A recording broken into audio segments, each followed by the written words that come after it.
suspendu. Ce samedi 20 juillet 2024, une altercation a eu lieu au Parlement de la CEDEAO, après que le député sénégalais Guy Marius Sagna a vivement critiqué les chefs d'État de la sous-région ouest africaine, les accusant d'être à l'origine de l'appauvrissement de l'Afrique de l'Ouest. Ces propos ont déclenché un affrontement avec la vice-présidente du Parlement de la CEDEAO, la députée ivoirienne Adjaratou Traoré. Récemment élue deuxième vice-présidente du Parlement de la CEDEAO, Adjaratou Traoré est également la chef de la délégation des parlementaires ivoiriens à la CEDEAO. Depuis le début de la première session ordinaire du Parlement de la CEDEAO, Guy Marius Sagna n'a cessé de critiquer les dirigeants ouest-africains, notamment Faure Gnassingbé, Patrice Talon et Alassane Ouattara. Ces critiques ont culminé dans un affrontement direct avec Adjaratou Traoré, vice-présidente du Parlement. L'honorable Guy Marius Sagna. Merci beaucoup Madame la Présidente, chers collègues, bonjour.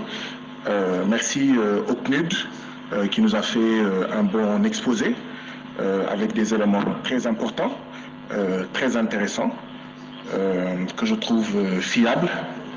Le PNUD peut avoir d'excellents chiffres, mais la vision politique du PNUD est mauvaise, est catastrophique. Si les chiffres du PNUD, je peux avoir du respect pour eux, je n'ai aucun respect pour la vision du PNUD. Et je vais vous dire pourquoi. Le titre du document que vous nous avez présenté, c'est « État des lieux, pauvreté et inégalité en Afrique de l'Ouest ». En réalité, le titre devrait être « État des lieux, appauvrissement et non pauvreté ». Appauvrissement et inégalité en Afrique de l'Ouest.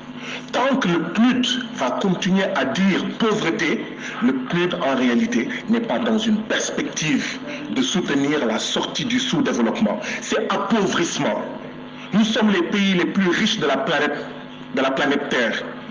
Tant que les gens diront que l'Afrique de l'Ouest est pauvre, ça veut dire que ces gens-là font partie du problème. C'est appauvrissement. Mais pourquoi vous n'osez pas dire appauvrissement? Parce que qui a appauvri l'Afrique? Ce sont nos présidents. Et vous ne voulez pas fâcher nos présidents. Vous ne voulez pas que l'Afrique soit... Chers collègues, contrôlez votre langage. Contrôlez votre langage. Qui a appauvri l'Afrique? Ce sont nos chefs d'État. Contrôlez votre langage, sinon je vous retire la parole. Maintenant, je veux que vous mettiez. Qu'est-ce qui a à contrôler? C'est le fait que j'ai dit que ce sont nos chefs d'État qui ont appauvri l'Afrique.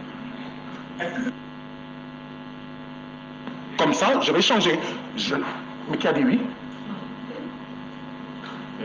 Qui a dit oui? Ok. Vous suivez.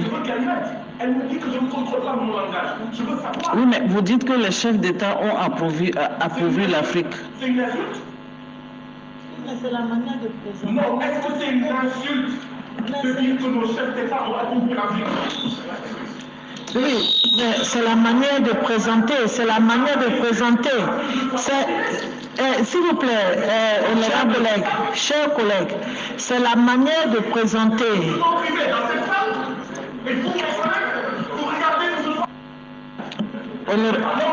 S'il vous plaît. S'il vous plaît, la liberté de parole ne veut pas dire que vous devez dire n'importe quoi à l'endroit des chefs de l'État. Oui, c'est n'importe quoi que vous êtes en train de dire. Mais c'est vous qui êtes plus n'importe quoi que qui que ce soit. Vous êtes n'importe quoi. Vous êtes n'importe quoi. Vous devez contrôler ce que vous avez à dire. Vous devez contrôler. Vous ne pouvez pas vous adresser aux chefs d'État. Ce ne sont pas vos amis. Vous ne pouvez pas vous adresser aux chefs d'État n'importe comment. Je ne suis pas d'accord. Je ne suis pas d'accord. Vous devez tutoie. Nous avons l'obligation de parlementaire tutoie. Vous ne pouvez pas vous adresser aux chefs d'État n'importe comment. Qu'est-ce que ça veut dire?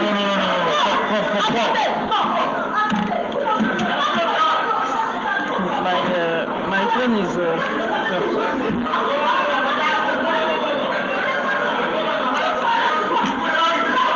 Chers collègues, la séance est suspendue. La séance est suspendue. La séance est suspendue. Il ne peut pas... Non, je ne suis pas d'accord. Je ne suis pas d'accord.